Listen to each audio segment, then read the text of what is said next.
So, with all of that out of the way, we're going to dive into the changes. I'm not going to go into some of the smaller changes that we're experiencing. I'm going to talk about the ones that affect us big time. So, uh, which ones um, am I going to talk about? Any ideas, any guesses? Maybe the commitment letter due date and the appraisal contingency addendum? God, nailed it. So we're going to talk about oh, I just got a whole bunch more people coming in here.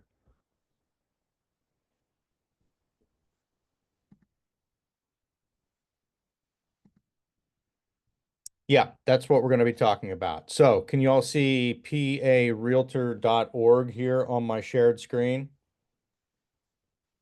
Yes. Great. So, what I'm going to be emailing out to everyone again here is going to be the updated forms list from PAR. And here's the total updated forms list. I like this because if you click on this, then it gives you the options to do what you need to do, which would be to go uh, to the standard forms library.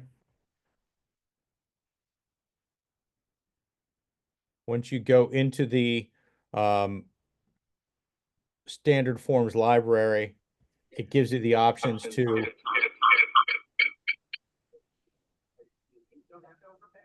download the marked up version, which is what we're going to be working with today. You can download the actual version that is available in all of your digital briefcases right now. So whether that's zip form or dot loop,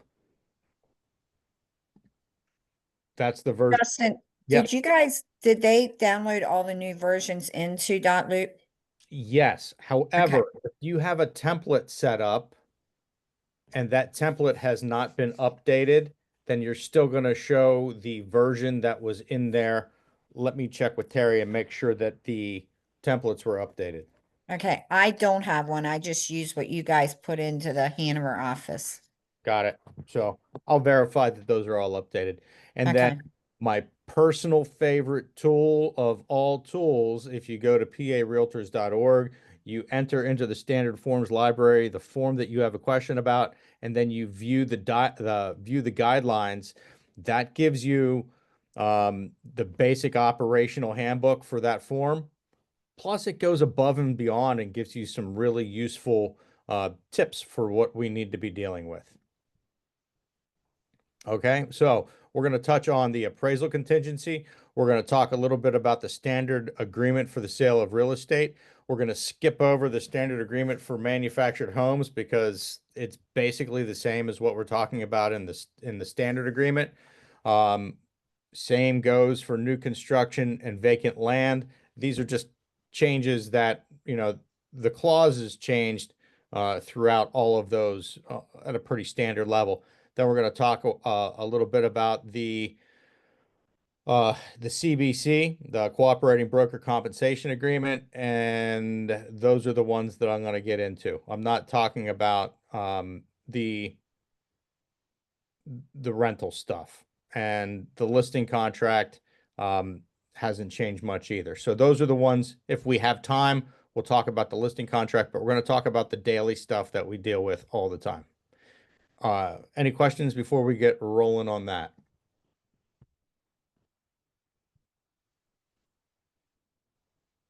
Okie dokie.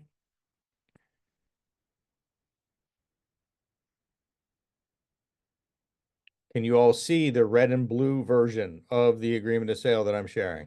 Yes. Yep. Yep. Excellent. So, the agreement of sale is contingent upon the property being appraised in a manner that is acceptable to the underwriter if the buyer is obtaining financing. If it's not being financed, then we're just doing an appraisal for giggles to make sure that we're not overspending on a cash transaction.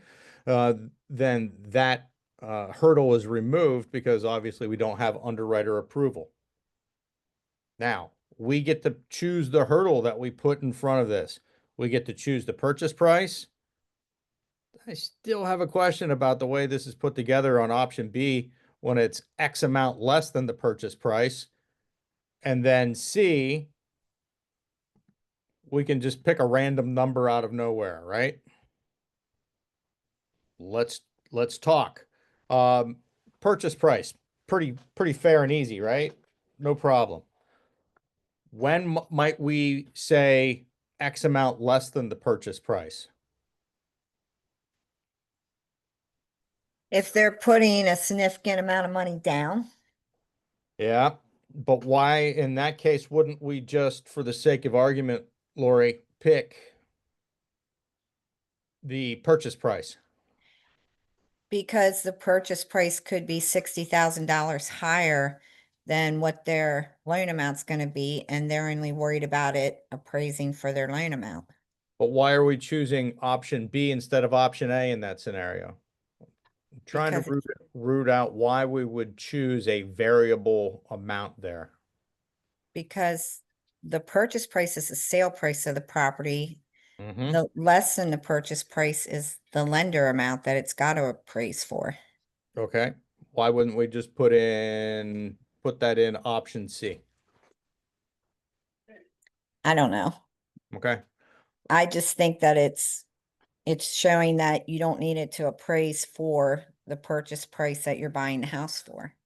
and I'm just giving you a hard time, trying to get everyone's juices flowing here on why we would say purchase, $10,000 less than the purchase price. Is it for the Uh, seller?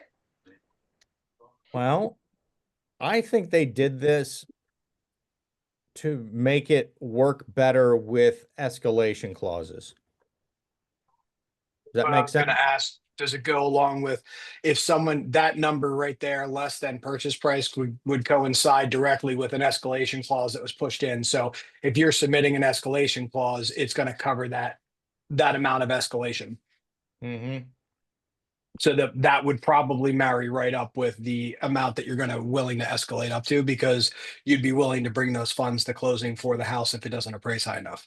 Right. So if I know that we're, say, purchasing a property for,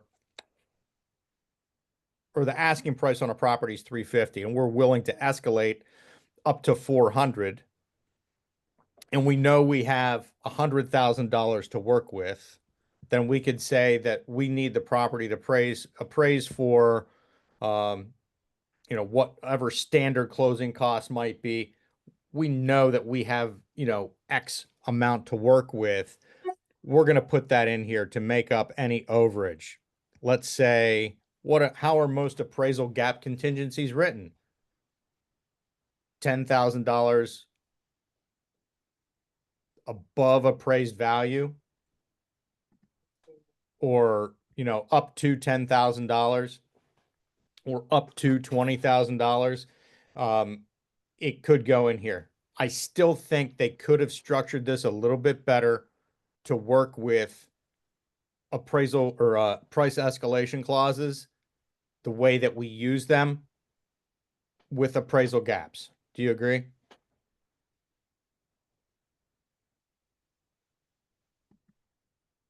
I think this is miles better, but and I think that we're going to work on how to use this a little bit better. But, or you can just put in a flat amount. The property must appraise for, if we have a $400,000 purchase price, then we need this to appraise for a minimum of 300. So options A and C are very similar to the old version.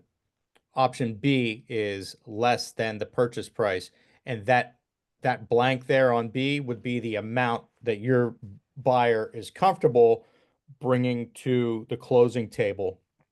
But it's not just that amount, right?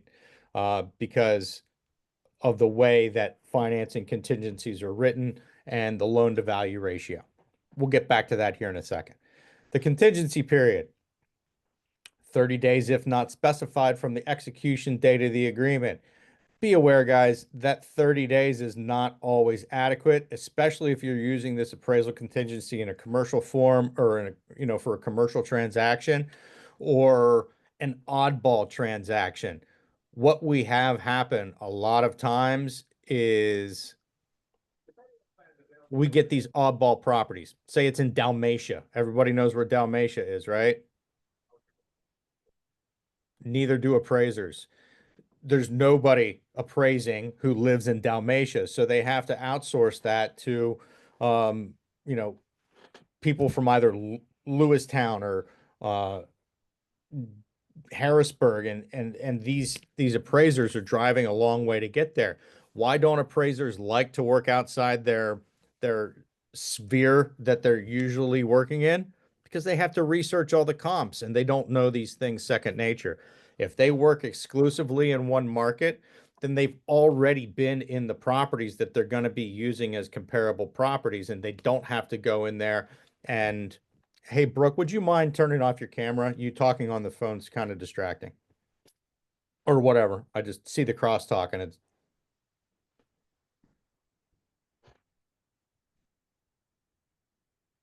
um so by going um outside of your area, you may not be able to get an appraiser right away. And sometimes they have to put that out for additional bids. And sometimes 30 days just isn't enough to get that done. So be aware of that time frame that 30 days doesn't always get you where you need to go there. If a buyer is obtaining financing, the appraiser shall be selected by the lender to whom the buyer has made application for financing. That's very specific. Be aware of that. That's not unusual, but sometimes oddball situations happen. Be aware that some of these elements are very and kind of oddly specific. If the buyer is not obtaining financing, the appraiser shall be selected by the buyer, not the seller. The seller doesn't get to gripe about it. So that's what's going on. Rossi, you raised your hand. Did you raise your hand, Mike? No? Okay. Yeah, I'm sorry. I just started talking without unmuting. I guess I was just going to wish my thoughts into the channel. Good job. Um, with with that wording being written there, if we have to switch financing, or like this just happened to me, somebody had FHA because they wanted to use 203K, they wound up flipping over to conventional. Would that nullify this addendum? That's kind of why I bring it up. I kind of, it sticks in my mind that there was an argument in the past about which appraiser did the work.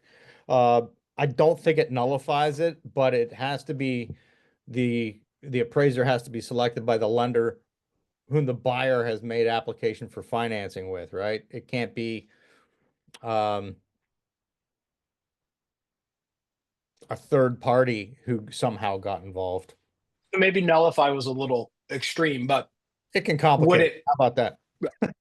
So at a minimum, we'd have to order a second approval if we're using this, or a Or second appraiser. or get a change in terms to make sure that everybody's on the same page. Okay. Seller shall provide access to the property to the appraiser who is selected in any case. Now, if the minimum appraisal value is met, or if the appraisal was not completed within the contingency period, that's this 30 days if not specified.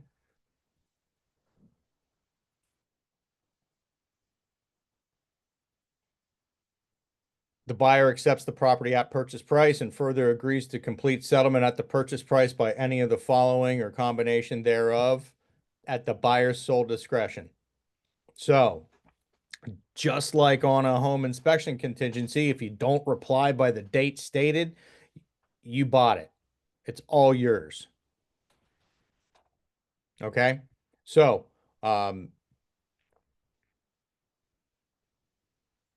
this says that the buyer can provide additional funds at settlement. They can adjust the loan amount. They can adjust the loan to value. That is assuming that the appraised value doesn't match up with the loan to value ratio in the agreement of sale. Everybody following with me?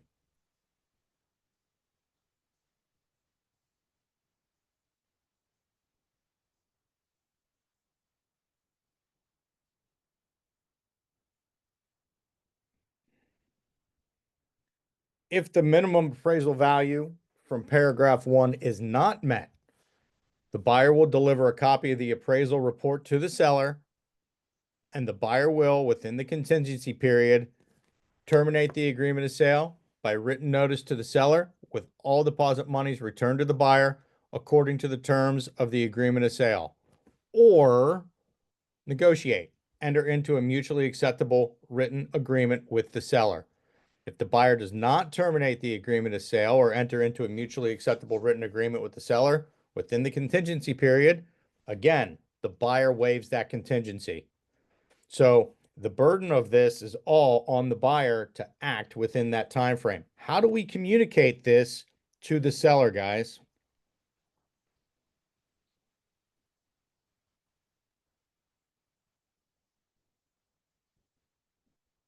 It can it can be via email. I think the BRI does a very nice job. It even gives you a checkbox for that and allows you to do it. Okay? So use that. Use the BRI. You'll never go wrong using that for communication. Now, this is the guidelines for preparation and use of the appraisal contingency. I like it because it gives you general notes on usage. And if I find myself in a fight with another broker or agent, I'll often come to the guidelines for preparation and use for additional clues into the intent of PAR and the Standard Forms Committee because it gives additional stuff. It allows you to read between the lines just a skosh and get a little bit more information. For example, as stated in the title, these are only guidelines for the proper use of this form.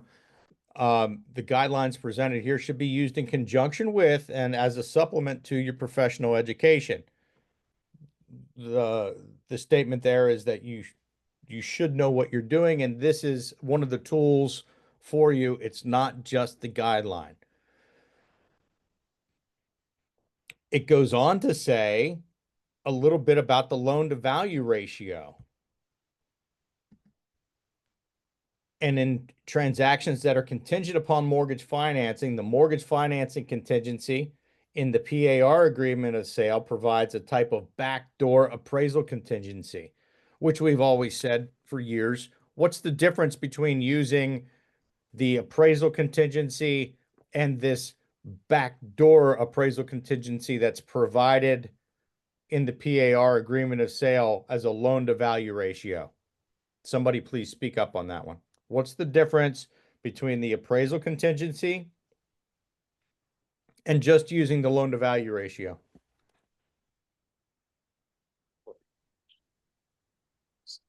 The loan to value ratio would only be something that the seller can use because it would change the mortgage contingency, right? Correct. So to more plainly state it, the appraisal contingency gives the buyer under paragraph 4 the right to terminate the agreement of sale. The loan to value in the agreement of sale does not give the buyer the right to terminate, only the seller. Okay? What's another way that this appraisal contingency has changed from the most recent version of the appraisal contingency?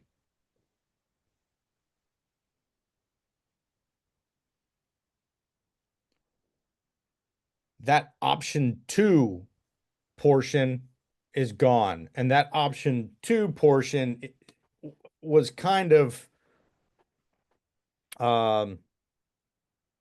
confusing, maybe misleading, kind of extra, because the option 2 stated that the buyer was going to continue with the sale, but it reverts to the mortgage contingency, which means that the buyer may not be able to move forward with the sale.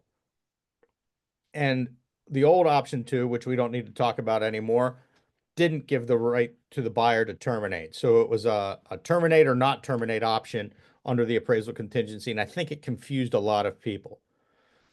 But still, this appraisal contingency, if the appraisal value is not met, it reverts to the mortgage contingency in the agreement of sale. Okay?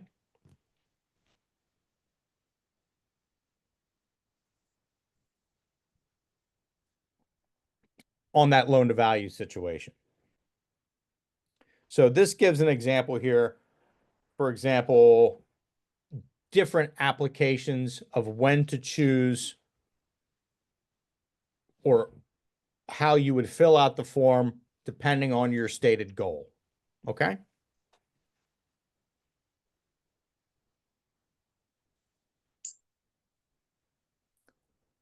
My one of the big things that you need to be careful of when you're using the appraisal contingency is I think that you should be doing a cost sheet in a best case scenario and also a worst case scenario to see how the payment and the cash to close changes depending on that appraisal outcome. And if that you should set your appraised value on this contingency at the highest point that your buyer would feel comfortable making up the difference. Okay? And make sure that you are running a cost sheet at that appraised value. That way, anything below that, they are protected and would have the opportunity to renegotiate the deal. Everybody follow with me on that, on the practice of that appraisal contingency. Now, be aware that the guidelines for preparation and use for the appraisal contingency still reflect the old form. They still show option 1 and option 2. The guidelines for preparation and use and PAR have not been updated for this new form. Be aware of that, okay? But all of the other elements in here, other than the option 1 and option 2, still are valid. Any questions before we move on to the standard agreement? Justin, I have a question. Okie dokie. So back to the first section, B. Is that going to cover when you have a person who is willing to pay a gap in the appraisal? That's my thoughts. That's what that's in there for, yes. Okay, so no additional wording would be necessary anywhere?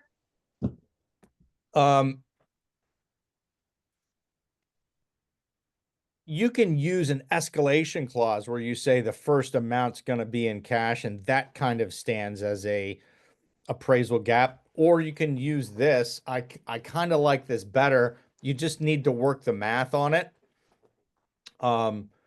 So, but the problem is still, you don't know exactly what that purchase price is going to be. But let's say we're escalating up to $400,000. And we know based on running sample cost sheets that our client is good with an appraisal value and an 80% loan to value up to,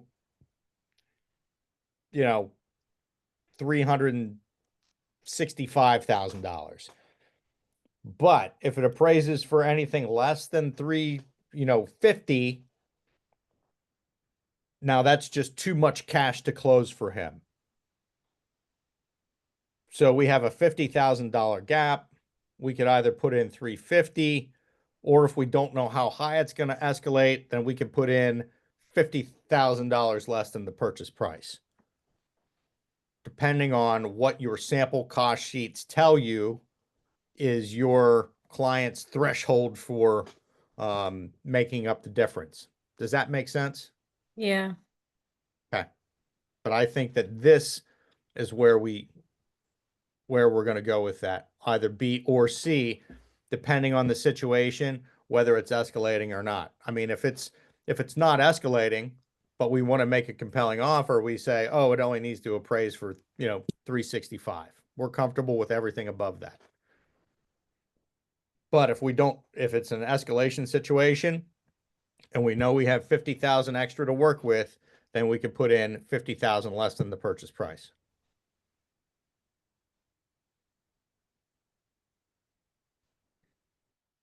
And I think they could have done just a little bit more to make this play nicely with the escalation clause, but we're getting there. This is better than the last version. Do you all agree?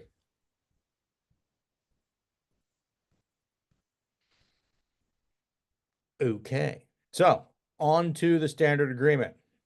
That page looks familiar. We don't need to talk about that one. So the only changes on page 2 are to clarify this a little bit. And it still kind of boggles my mind that everyone's still fighting over section 3 in here.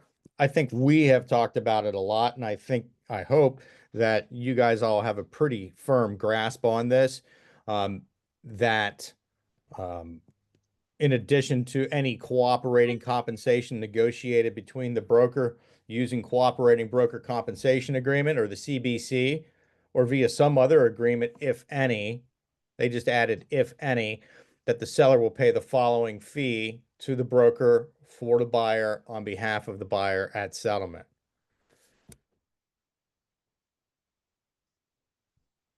Do we need to spend time talking about how commissions are structured in the new world? I am happy to answer questions on this, and I don't want to be Can I dismissed. ask, can I ask a question? Please do. What is the purpose of those two words getting added in there? I know if it was arbitrary, they wouldn't have done it in the first place. So like, I just don't understand how that actually changes the paragraph. I'm with you on Okay. that. If any, I think is trying to clarify to people that there may not be a CBC. We always knew that. And it's still kind of mind-boggling to me that this has to be done.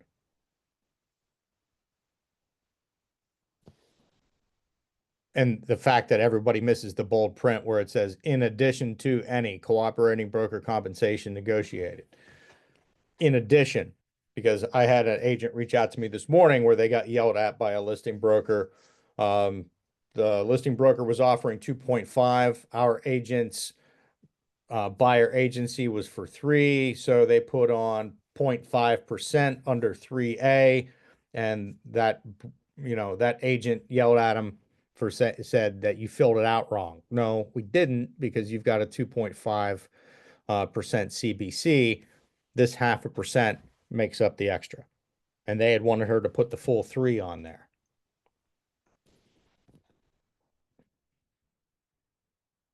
Okay. One of the big changes, and what we I mean, is it a big change? I think it's a clarifying change. So before it was waived and elected, and if we waived buyer financing, then we could still obtain a mortgage, correct?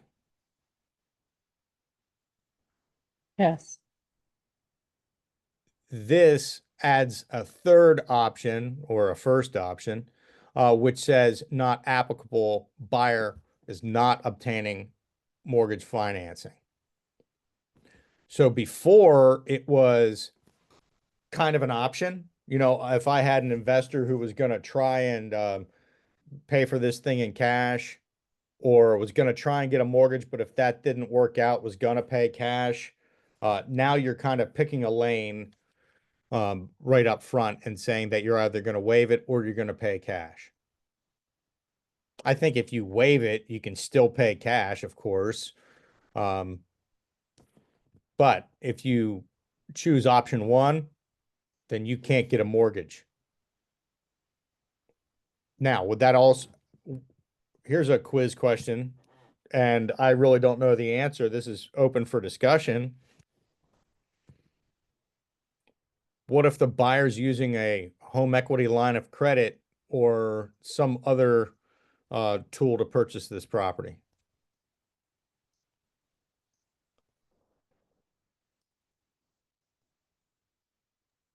So I'm just gonna throw this out. I don't know if it's right or not, but in an instant, where you have an investor who buys, they say cash, but they're using hard money, Yep. they're still going after financing because that investor has the right to turn that loan down. Right. So it's really not a cash deal. I Right? think that I tend to agree. Now a HELOC is going to be a little bit different because that's not necessarily a mortgage and it Agree. isn't based on this property, right? No, They're- it's based on your house Right, that they're you pull- already own. Exactly. They're pulling money from another source and it's not dependent on the subject property. So that would be a cash deal in my eyes. Yes. So my advice is if somebody checks option one, get that proof of funds.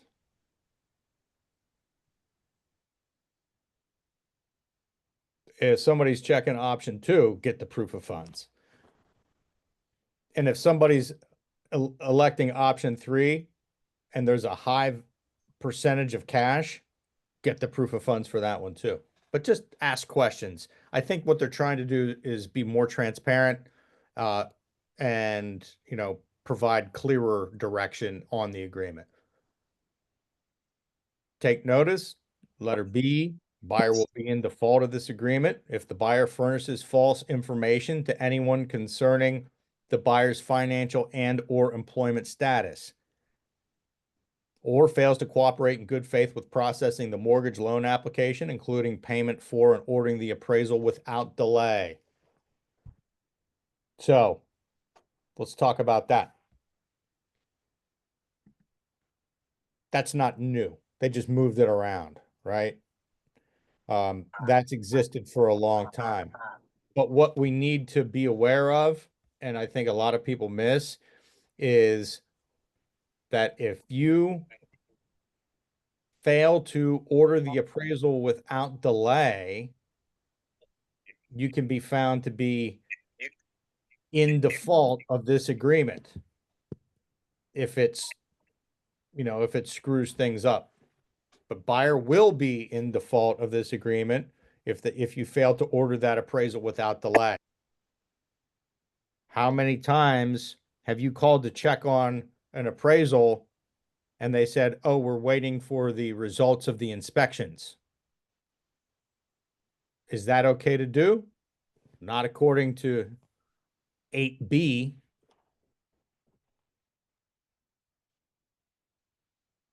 If you are a listing agent, be aware of that. You want that buyer to have skin in the game. They are more invested the more money they spend. If you are a buyer's agent, be aware that your buyer, according to 8B, will be in default if they fail to order that appraisal without delay. And How is, can Go I ahead. ask, how would you specify delay since there's no actual time frame in there? I wanted to ask the same question. It's a Okay, little, yeah, it's just a little open-ended in my opinion, because the industry standard so far is probably 2 to 3 weeks after under contract, in my opinion. well, I would say that's not my experience. When I'm dealing with my lender, they are ordering that. I mean, um, when you fill out I would say when the mortgage application is taken, the appraisal is ordered Okay. contemporaneous to that, like same time frame. Boom, boom. And if I call the lender and say, "Hey, how are we looking on the appraisal?" "Oh, we're still waiting on the home inspection." "So you're saying it was delayed for the results of the home inspection?" "Yes, that's correct." "All right, that's delay." If they can tell me like, "Oh, we can't do it because we didn't finalize the application," or something legitimate, okay. But I think that this, you're right, it's not clearly delineated, but it says right here, 5 lines down, that within 7 days, if not specified from the execution date of this agreement, the buyer will make a completed mortgage application, including payment for and ordering of credit reports without delay. I think that falls into that basket, or that would be the argument that I would make. Okay, so hypothetically, if I was concerned about protecting my buyer, let's say they had limited funds, um, could I technically order inspections immediately, finish inspections, and could they wait until the last day on the 7th day to do their application and pay for their appraisal, since that might be a concern? Gets to be a dangerous game. Yeah, I would not be, saying I would do that. I'm just yep. hypothetically. I try not to get too far down the road on hypotheticals. I would say Okay. case by case. If you've got somebody who is that shoestring in this situation, um, mm, call me, because I just don't want to have anybody Okay. do too much. There's not a blanket answer for that one. That's correct. Okay, that's fine. So they go on to specify that subparagraphs C through G are only applicable if options 2 or 3 are elected in this scenario. So if it's waived or elected, meaning they still have the option of getting mortgage financing. Option 1, none of this applies, C through G. Option 2 or 3, you still have the option of getting mortgage financing. And then everything else applies as previous. Okay? Mm-hmm. Go ahead. No, we're all good. Never mind. Okay. They moved the mortgage commitment date to a supposedly more prominent area. They moved it out of the body of the text because so many people missed it. And it specifies that only applicable if option 3 is elected in paragraph 8A, where you're able to put in the loan to value ratios. They tried to make this a little bit more user friendly. Why is mortgage commitment date important to you as a seller's agent? Seller can terminate until the date of settlement. Well, if anytime a condition shows up on that mortgage commitment, or if that mortgage commit that's not in the pre-approval letter, or a condition shows up on that mortgage commitment, or this mortgage commitment shows up late, your seller has the right to terminate this agreement. Explicitly stated that the seller has the right to terminate. What happens if there's not a mortgage commitment date? Seller cannot terminate. And buyer and seller are locked together into this agreement until the closing date, potentially.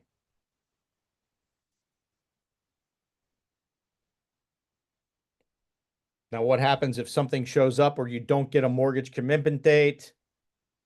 We can agree to mutually release.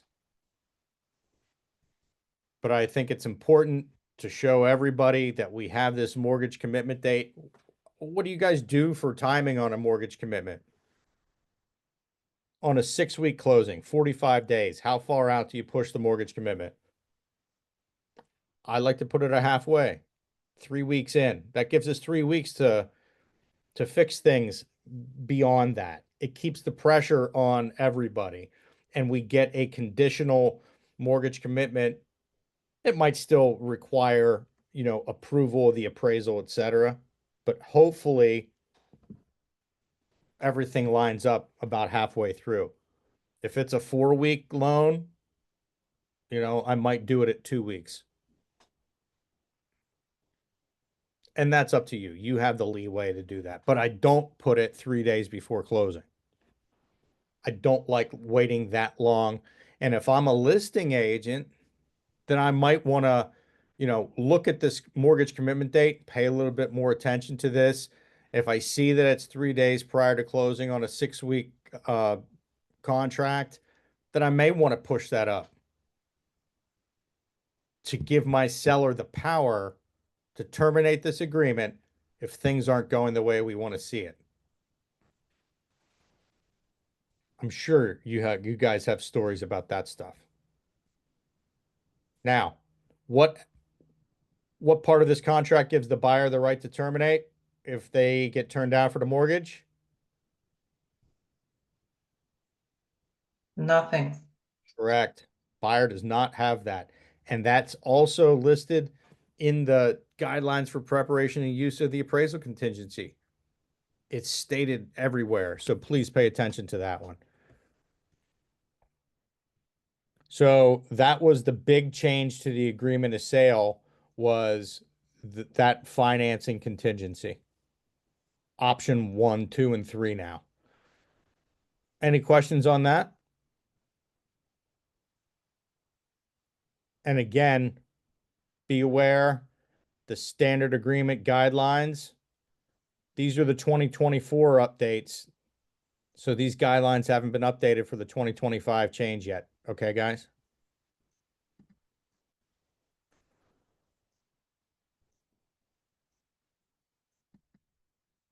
And the CBC.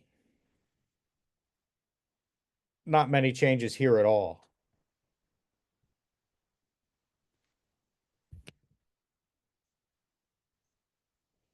Except that the cooperating broker is identified as the broker for the agreement and the agreement of sale. So they gave the person who wrote the contract the protection here.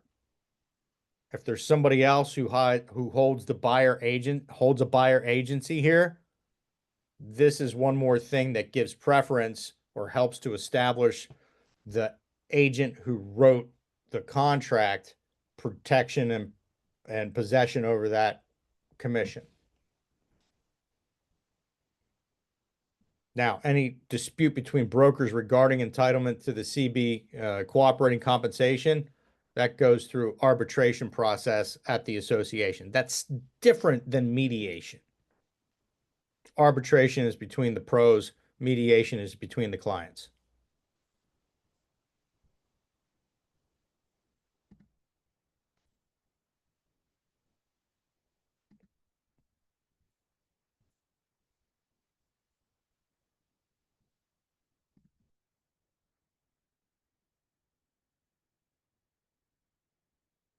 Sorry, I logged out. Let me go in and get this form quick. Any questions before we move onward?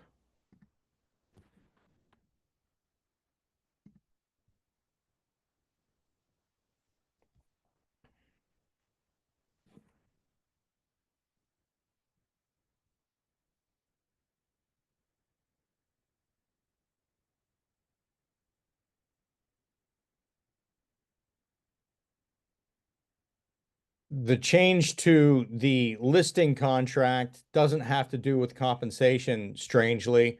It does have to do with marketing. Have you guys heard about the big cat fight that's going on between Compass and Zillow? And Howard Hanna has joined in as well. Anyone aware of that? So Zillow is stating that they are going to not market any properties that are listed on a private or restricted website. So you can say here, a broker will not use an MLS to advertise the property. Seller understands and agrees. Any and all public marketing of the property through the use of other means such as yard signs, social media, and public-facing websites may be restricted. And that's what this is all about. Zillow has stated that if you have an in-house listing that is marketed on an in-house network that is not marketed day one through the MLS, that they are not going to allow it to appear on their platform. All right. This is new. This has just come into effect, I think, September 1st. So be aware of that, guys. If you have a office exclusive listing, Zillow may not allow that to appear on their platform. How's that going to affect you and your client's marketing of their property? Sharon, I know that you have used the office exclusive listing to great effect in the past. And this has caused a great big lawsuit between Compass and Zillow. And I know that Hobie Hanna is not too happy about this either. And they're trying to burn down the whole place. So it says here, some LSs have rules that allow delayed marketing of listed properties or delayed buyer access to those properties. These rules may be known as delayed marketing or delayed showings or coming soon or temporarily off market or other similar terms. They are not all similar concepts though. So even though they lump those together, those are not similar concepts. Delayed marketings or delayed showings still are actively marketed. Coming soon, actively marketed with no showings. Office exclusive does not fall into that. But broker will not use delayed marketing strategies for this property, or the broker will use delay marketing strategies. This matches up with the Bright consent form that we need to have signed of every listing and every buyer. Now, obviously, the bottom section on that Bright consent form is for the seller, the top part's for the buyer. And if there is delayed marketing or office exclusive elected by your seller, then there's a separate form through Bright. Hey, Justin. Yep. Somebody gonna tell the state delayed is spelled wrong in the first line? I'm not. Let them go with it. Oh, that is delayed. I'll have to check the released version. This red line version, they probably did this at 3 in the morning with a bunch of coffee. The real version's probably corrected. Because we found a bunch of typos on the webinar as well. So that's what I have for the 2024 changes. Any particular questions on these forms, guys?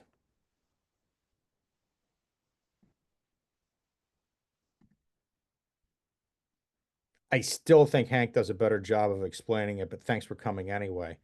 I'm going to send out an email to you that has a link to all the red line forms.